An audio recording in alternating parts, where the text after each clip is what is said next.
Hello my dear student, brain booster series में आपका फिर से स्वागत है, जहां पे अच्छे क्वेश्चन कराए जाते हैं ताकि आपका ब्रेन डेवलप हो। आओ आज के क्वेश्चन को चेक करते हैं। माय डियर स्टूडेंट, आज का क्वेश्चन है, दो मिरर है M एंड N, ये M ये N और ये दोनों परपेंडिकुलर है। और माय डियर स्टूडेंट, ये इंसिडेंस रे है, ये रिफ्लेक्टेड रे है और ये दोनों पैरेलल है।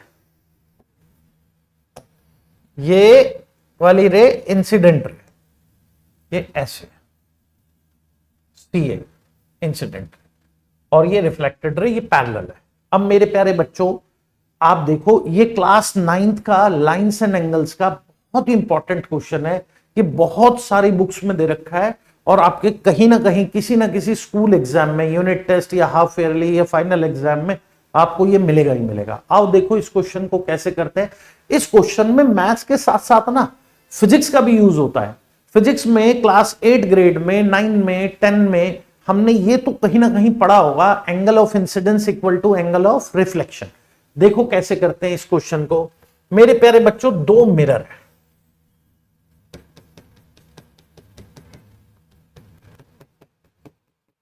अब देखो दोनों मिरर परपेंडिकुलर है। सर परपेंडिकुलर है, ये 90 हो गया। इनके ऊपर एक इंसिडेंस रे आ रही है, देखो ऐसे, ये इंसिडेंट रे आ रही है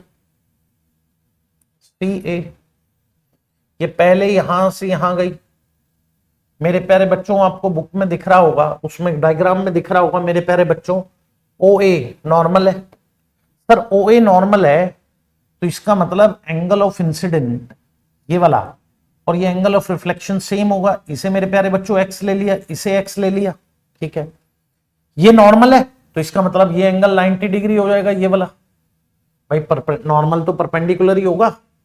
अब ये जब यहां से लाइट गया इंसिडेंट रे, तो ये फिर यहां पे रिफ्लेक्ट हो गया। अब यहां भी नॉर्मल है, ये पॉइंट B और ये O। मेरे प्यारे बच्चों, लॉज ऑफ रिफ्लेक्शन तो यहां भी लगेगा, तो ये एंगल इसके भी इक्वल होगा। इसे मेरे प्यारे बच्चों Y ले लिया, इसे Y ले लिया। एंगल ऑफ इंसिडेंस इसके लिए तो ये एंगल ऑफ इंसिडेंट, ये एंगल ऑफ रिफ्लेक्शन है, ठीक है। अब बच्चों एक चीज गौर करो, ये दोनों नॉर्मल थे, OA एंड BO। अब ये दोनों जब नॉर्मल है तो ये एंगल भी 90 है, ये भी 90 है, ये भी 90 है, तो एक क्वाड्रिलेटरल बन रहा है। अगर इससे मैं D ले लूं, B, D, A और O, देखो B, D, A और O एक क्वाड्रिलेटरल बन रहा है जिसके तीनों एंगल 90 डिग्री हैं। अब एंगल सम प्रॉपर्टी से क्वाड्रिलेटरल के चारों एंगल का सम 360 होता है। सर जब तीनों 90 है, 90 90 90 प्लस x 360, तो x आ जाएगा 90। ये तो बहुत बेसिक है, ये 90, ये एंगल 90 है। अब मेरे प्यारे बच्चों देखो, हम क्या करते हैं, ट्रायंगल लिया हमने BOA।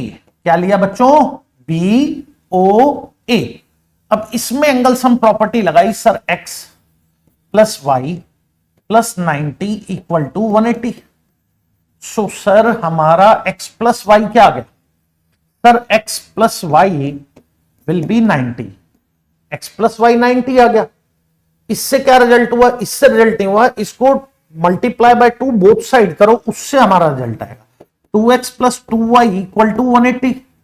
अब आ गया मेरे प्यारे बच्चों, अगर आपने लाइंस एंड एंगल में आपने देखा होगा को इंटीरियर एंगल, ये को इंटीरियर एंगल होते हैं। अगर इन दोनों का सम 180 होता है तो ये लाइन पैरेलल होती है, और अगर ये लाइन पैरेलल है तो इन दोनों का सम 180 होगा। अब सोचो, अगर हमें ये प्रूव करना है ये दोनों लाइन पैरेलल है, तो हमें सिर्फ क्या प्रूव करना है? इन दोनों को इंटीरियर एंगल का सम क्या है? 180। तो अब देखो, ये जो लाइन है, ये पॉइंट है मेरे प्यारे बच्चों, यहां D था, तो ये अगर पॉइंट मान लो D हो गया, या कोई भी हम लेट कर सकते हैं क्योंकि हमने D यहां लिया है। ये लाइन और ये लाइन और ये एक ट्रांसवर्सल, और देखो 2x प्लस 2y क्या है? को इंटीरियर एंगल, इसका सम 180 मैंने प्रूव कर दिया।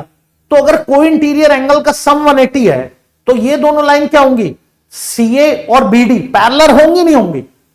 Yes my dear student. क्यों? मैंने अभी बताया कि जब कोई इंटीरियर एंगल का सम 180 होता है तो दोनों लाइंस क्या होती हैं, parallel. Thank you very much. अगर आपकी क्वेश्चन ऐसे ही समझ में आ रहा है तो हमारे साथ लगे रहे, हम ऐसे क्वालिटी क्वेश्चंस आपको और कराएंगे ताकि आपका ब्रेन डेवलप हो और आगे वाले कॉम्पिटिटिव एग्जाम के लिए आपको एक एज मिले। Thank you very much.